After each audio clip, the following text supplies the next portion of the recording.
बोकारो के बालीडीही औद्योगिक क्षेत्र से बड़ी खबर आ रही है, जहां सुंदरम स्टील प्राइवेट लिमिटेड में काम करने वाले स्थानीय मजदूरों ने आखिरकार अपनी मांगों को मनवा ही लिया।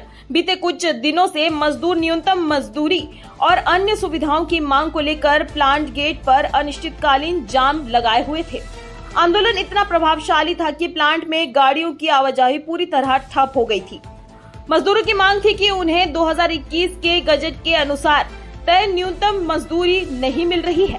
साथ ही उन्होंने आरोप लगाया है कि बाहरी मजदूरों को ज्यादा वेतन दिया जा रहा है, जबकि स्थानीय श्रमिकों का शोषण हो रहा है। स्थिति को देखते हुए डुमरी विधायक जयराम महतो देर रात खुद प्लांट पहुंचे। वहां मजदूर श्रम आयुक्त रंजीत कुमार की मौजूदगी में कंपनी प्रबंधक और मजदूरों के बीच लंबी बातचीत हुई और अंततः समझौता हो गया। विधायक जयराम महतो ने कहा कि स्थानीय मजदूरों का शोषण किसी भी कीमत पर बर्दाश्त नहीं किया जाएगा। मजदूरों को न्याय दिलाना हमारा कर्तव्य है।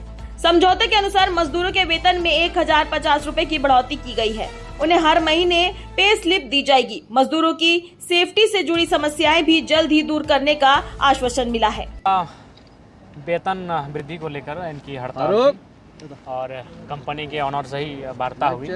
कई पदाधिकारी उपस्थित रहे और एक माने सौहार्दपूर्ण वातावरण में एक संतोषजनक वार्ता हुई, जिसमें 1050 रुपये पूर्व के रेट में वृद्धि करने की बात कही और उसको लेकर जो वर्कर हैं वो भी रजामंदी हुए और उस बात को लेकर सभी को एग्रीड में। मजदूरों की मांग थी कि उन लोगों को सही वेतन नहीं मिलता है। नहीं, जो कुछ त्रुटियां थी निसंदेह उन्होंने खामियों को स्वीकार किया है कि इतना बड़ा हम लोग भी कंपनी रन कर रहे हैं तो हमसे भी त्रुटियां भूल होती हैं। उन्होंने कहा कि उसे हम लोग दुरुस्त करेंगे और जो नियम है श्रम विभाग का, जो उस नियम के तहत उन्हें वेतन भुगतान करवाया जाएगा।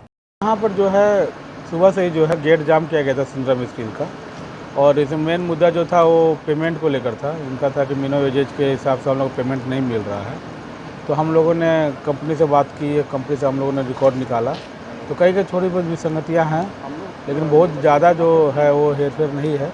और बाकी कुछ और मुद्दे थे वर्कर का जो उनके वेलफेयर से जुड़ा हुआ था, उन सभी चीज़ों के बारे में चर्चा हुई और कंपनी के द्वारा आश्वासन दिया गया कि 1 हफ्ता के अंदर में जितना भी समस्या है उस सबका निराकरण कर दिया जाएगा। रेट को लेकर के कहा कि मजदूरों को बात आ रही थी। हाँ, मजदूरों को थोड़ा सा मिनिमम वेजेज का जो कंप्लेन जो था, शिकायत था, उसमें VDS दर को लेकर थोड़ा सा कन्फ्यूजन था, जिसको ये वार्ता के दौरान उसको क्लियर कर दिया गया था। और जो झारखंड सरकार के द्वारा जो न्यूनतम दर तय की गई है, जिसमें बेसिक प्लस VDS दोनों होता है, उसके अनुसार जो है कंपनी को ये कहा निर्देश दिया गया है कि सारा पेमेंट जो उसी के हिसाब से होना चाहिए।